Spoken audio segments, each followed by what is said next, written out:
Coalsin traditionally used coal as the sole energy source aside from biomass, where people would burn excess wood to gain small amounts of energy and heat. However, the biomass did not provide a substantial amount of energy to run a city, thus leading to coalsin's primary reliance on coal, which used to be a very abundant resource.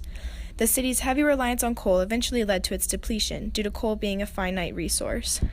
The downfall of coal also led to the downfall of coalsin, which now leads us into our transition to a new, renewable, and sustainable city.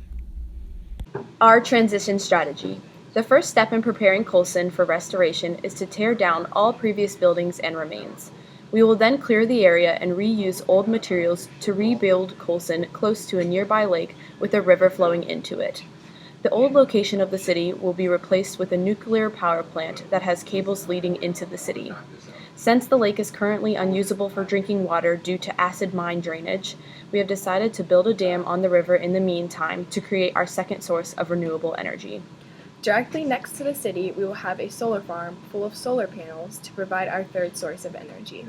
We will also be placing solar panels on top of the majority of our buildings and homes. Our last source of energy will come from wind turbines, which we will place near the nuclear plant on any leftover land. There is no river in the immediate vicinity of Coalsin, which makes hydroelectric power a difficult task to help run the city. It would take longer for the power to reach the city because the river is so far away compared to other methods of producing energy. A dam in the river would threaten the ecosystem and lead to a significant loss of plant life and animal life. The dam would also cost billions to construct, and the energy output would not be enough to counteract destroying the habitat that these plants and animals use to reproduce. Hydropower is ran completely natural and does not pollute the environment much because it produces no CO2 emissions and also uses the flow of the river to spin turbines to create a flow of energy that is then converted into electricity.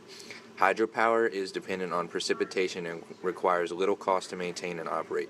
It is one of the most important energy contributors to electricity production, with almost 16% of the electricity in the world coming from hydropower.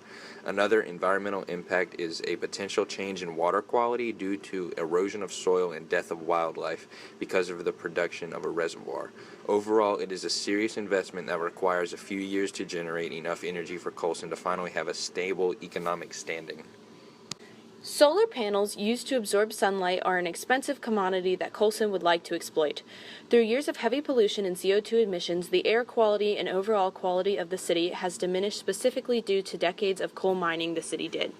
The solar panels would absorb energy through photovoltaic cells, which direct the energy into current of electricity and also an alternating current of electricity.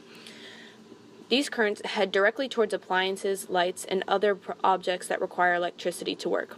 With low environmental costs to solar energy, it is an ideal product for Coalsin to use to fuel our city, while at the same time producing panels to accelerate our economy's growth back into the stable market.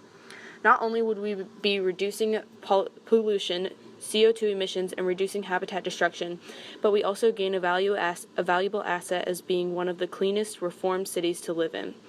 Switching to all of our buildings and factories to solar power would require direct sunlight for approximately 60% of the day and also require precise positioning to maximize the amount of energy they can absorb. The economic cost is the hardest part because it would increase our debt exponentially for the next 5 to 10 years. The average cost for 2,000 square feet of solar panels starts at $16,000 and can grow up to over $30,000. Solar panels to power all of Coalsin would be an estimated cost of $4.6 billion and would not help us economically in the next 30 years. It is an ideal choice if we are able to modify the panels to absorb more energy and produce panels in mass production to export to other cities. Nuclear power plants would be more than substantial to supply the power needed to keep Coalsin sustained for the long run. Nuclear pellets, primarily uranium-235 pellets, are small condensed forms of the refined element, but is able to produce the equivalent of 1 ton of coal per single pellet. The lake would provide an ample flow of water needed to cool the nuclear reactor during the process of nuclear fission. The control rods provide an immense amount of stability in the reaction process due to the fact that much of the excess particles in the reaction are absorbed and stored inside of the rods. Steam is created after the reaction produces heat and is then transferred through 3 coolant systems. The water flowing through the reactor remains separate from the primary and secondary coolant. The third water coolant is the lake water, and it is transferred down a long canal to cool the remaining heat from the reaction as well as transform the steam back into reusable lake water. The nuclear power plant will require large subsidies from the government and will require a medium-sized portion of land. It will take up less space than the coal power plant and will not pollute the environment unless the process is not thoroughly done or human error causes a catastrophe. The nuclear plant is highly efficient in producing energy and provides an average gross economic production value of $470 million per year. The long-term benefit is that it will eventually pay for the $6 to $8 billion that it requires to fund the plant itself. A single 10 kilowatt wind turbine costs in the range of $48,000 to $65,000 to install.